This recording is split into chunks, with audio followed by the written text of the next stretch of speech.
মাত্র 3টা ডিম এবং বড় সাইজের একটা আম দিয়ে কিভাবে খুব সুন্দর করে একটা আমের পুডিং বানাবেন আর বাসা সবাইকে খুশি করবেন সেটাই আজকে দেখাচ্ছি। আসসালামু আলাইকুম সুপ্রিয় দর্শক, আজকের ভিডিওটা যদি ভালো লাগে প্লিজ একটা লাইক এন্ড কমেন্ট করে শেয়ার করে দেবেন ভিডিওটা।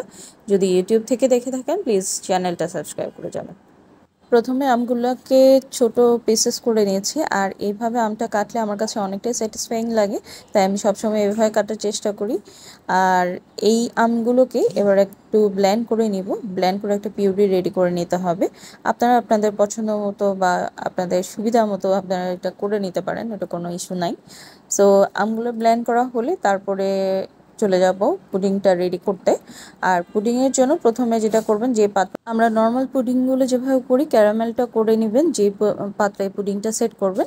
তো এখানে যেটা করেছি, ডিমগুলো নর্মাল টেম্পারেচারে থাকতে হবে। নর্মাল টেম্পারেচারে থাকা অবস্থায় ডিম 3টে একসাথে ভেঙে নিয়ে নেব, তাতে দিব হাফ কাপ চিনি।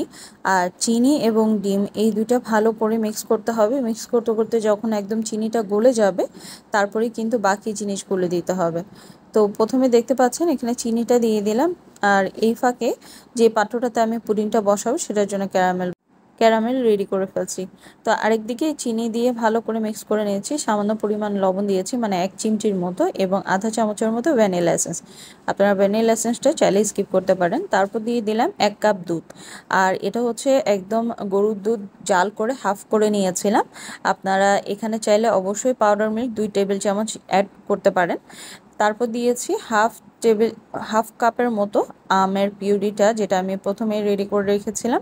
আর এই সব কিছু মিশ্রণ ভালো করে মিক্স করতে হবে এবং কোনো প্রকার যেন লাম্পস বা দলা পেকে না থাকে সেটা একটু খেয়াল রাখবেন। ভালো করে মিক্স করে নেওয়ার পর যেটা করতে হবে, আবার আমরা যে পুডিংয়ে সেট করব, মানে যে পাত্রটাতে সেট করব সেখানে দেওয়ার আগে অবশ্যই ছেঁকে নিতে হবে, না হয় আসলে পুডিংয়ের গায়ে যে ছিদ্র ছিদ্র হয়ে থাকে এই জিনিসটা ভালো লাগে না দেখতে অনেক।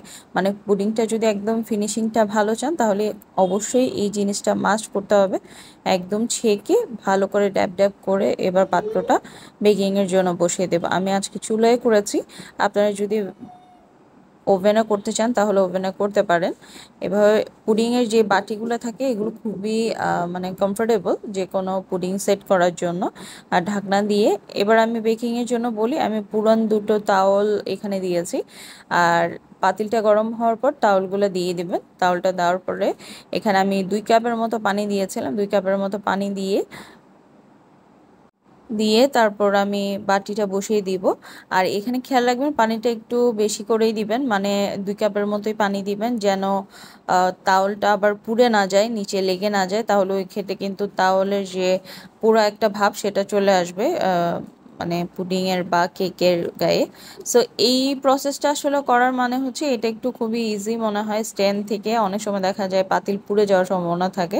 সো এটা করলে আর হয় না আর কি। এই তো রেডি হয়ে গেছে। সো সবাইকে থ্যাংক ইউ।